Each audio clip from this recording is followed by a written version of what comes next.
Үрнәк янындагы тигәнәш аланында уза торган чара менә инде 2нче ел үзенең элеккеге урынына кизләү белән киекле арасындагы әрәмәлеккә күчте. Масштабы узган елдагыдан зур. Мәртәбәле кунаклары белән генә түгел, татарның милли бәйрәме Сабан туйның барлык элементларын куллану ягыннан да. Бисмиллахир-рахманир-рахим. Элхамдүлиллаһи раббил аламин. Ар-рахманир-рахим. Киекледә бар мөһим эшне шулай хәйр-фатихадан башлыйлар.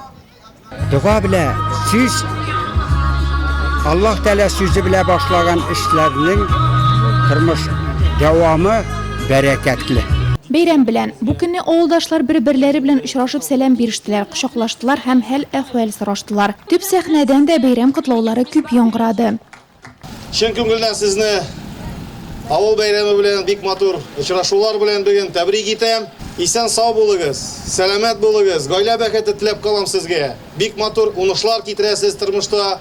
Сезгә шул өчен бик зур рәхмәт. Безнең Киекле авыл җирлеге Нурлатов районыбызда иң уңышлы авыл җирлеге. Шуның эчендә киләчәктә дә сездән без бик матур, бик яхшы уңышлар көтеп калабыз. Нурлатов районы җирлеге үзенең файдалы казылмалары белән бик бай, үзенең халкы белән бик бай һәм мул уңыш үстерүе белән данлыклы бөтен республикада. Бүген басуларда бик мул уңыш үстерелгән, җитешкән. Хәзер аны урып җыю башлаганнар.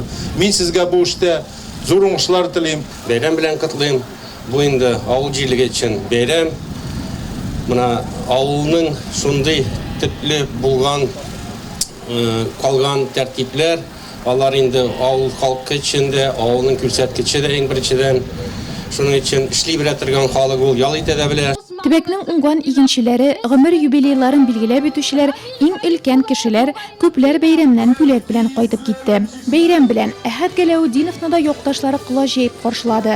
Туган ягына һәр даим ярдәм итеп якташларны хөрмәт итеп яши бит ул. Туып үскән авылыбызга, җирләребезгә шуны кадәр кайтасыбыз килә. Менә шушы матур Сабан туй урыннарында үзебезнең менә авылдашларны күреп, алар белән бергәләп менә сөйләшүләр шуны кадәр зур бәхет үзебез өчен. Ул бит менә бер тапкыр була торган шундый бәйрәм.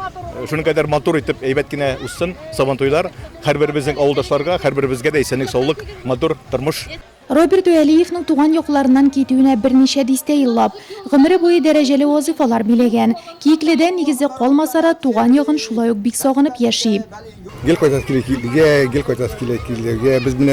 без 50 еллыкны бетергәч киләдә җыелыштык, 55-60 булгач та җыелышабыз дип әйтәбез инде. Һәм бу көнне киекле кизләүне үз туган җире буларак сагынып кайткан күпләр шулай уйлагандыр. Әлбәттә, авылдашлар янында инде чыгыш ясау җаваплылык бик зур таләп ителә, чөнки сыналар белән үскән, безнең туганнарым да күбесенчә яшьтәшләрем, дусларым бөтенесе авылдан булгач, әлбәттә әзрәк каушата. Ләкин без инде тиге андый кешегә инде өйрәнгәнбез, барыбер җырлыйбыз, барыбер халыкка хезмәт итәбез дигәндә авылдашларга. Рөстәм Насыйбуллин кизләүнең чын горурлыгына әйләнеп баручы яшь сәхнә йолдызы. Сәхнәдәш дуслары белән көне буе авылдашларның кәефен күтәрде ул.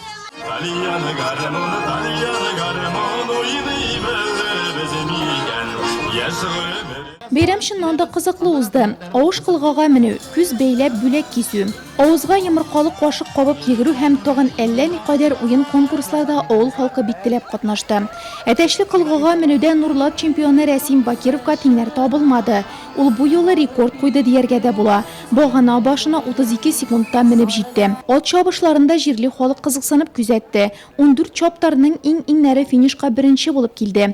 Ат муйнына сөлгә эленде, чаптарга бүләк. Милли көрәш, келәмдә төрле үлчәү категориясендәге берничә дистә егет бил алышты.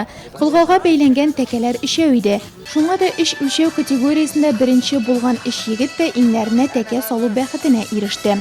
Бүләкләрне Милли көрәш федерациясе җитәкчесе, Нурлат нефт НГДУсы җитәкчесе Илгиз Салихов шәхсән үзе тапшырды.